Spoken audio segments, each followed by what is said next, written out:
To repeat the VAT cut that Gordon Brown devised in 2008, where he cut VAT by 2.5%, will not significantly affect the cost of living crisis, particularly for poorer families who have to buy vegetables, who have to buy things in the supermarket, who have to live and who can't wait for tax cuts to have an effect. To be thoroughly efficacious, a tax cut needs to be in place for about a year.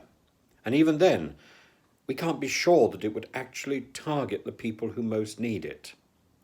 Liz Truss is trying to defend the indefensible. She doesn't want to give a handout. She wants to maintain that she's going to produce tax cuts. So she's trying to find a tax cut that might fit and that economists or her advisors say will ultimately yield the result that we need. But we can't wait for ultimately.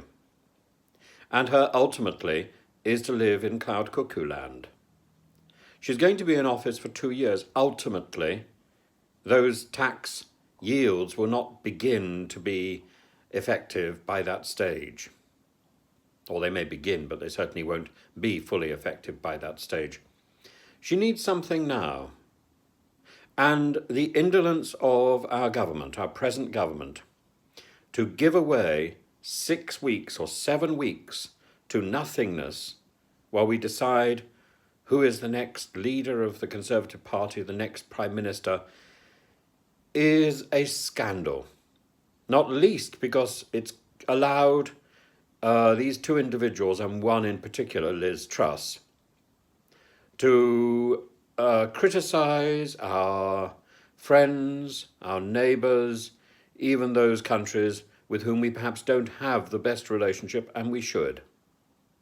To criticise France, to criticise China, to criticise the States. She has done more harm to us in the last 6 weeks than I think Boris did in his full tenure. Boris maybe has done harm to individuals across our country. Yes, indeed. Yes, indeed. And maybe he was not trustworthy. Yes, indeed.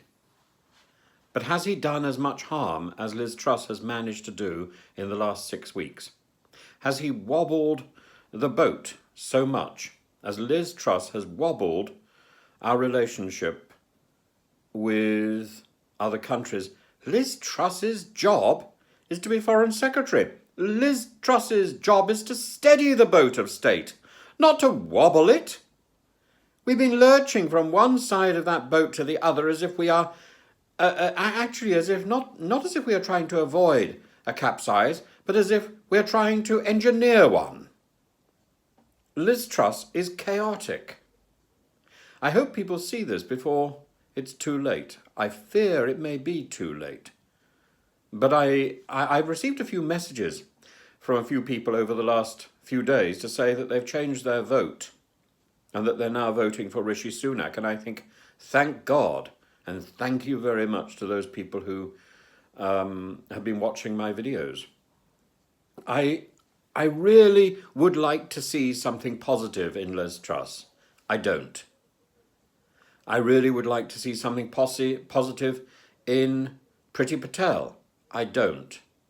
I've given up trying to see anything positive in Nadine Dorries.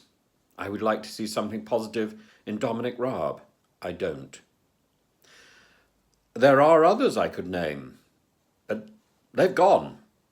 Matt Hancock, hopefully not to be seen again. Gavin Williamson, gone but not forgotten. These people are part of a long line of ministers that Johnson appointed, who seem to have been appointed simply because they were yes men, because they supported him. That is not the way to arrange and organise a cabinet. A cabinet should be the best of what we've got. And of course, they're not all going to be supporting Boris Johnson. The whole point about a cabinet is that they're all itching to replace him. So it's a very stupid, very self-centred, very narcissistic Prime Minister who only appoints people who are automatically on his side or on her side. Very stupid, very short-sighted.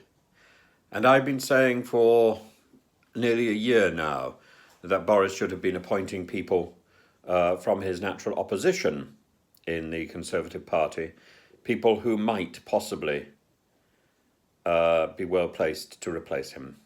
And he didn't. Of course he didn't. He doesn't listen to me. Why would he? I don't think he listens to anybody, but I'm afraid he may well be replaced by somebody who listens to people even less.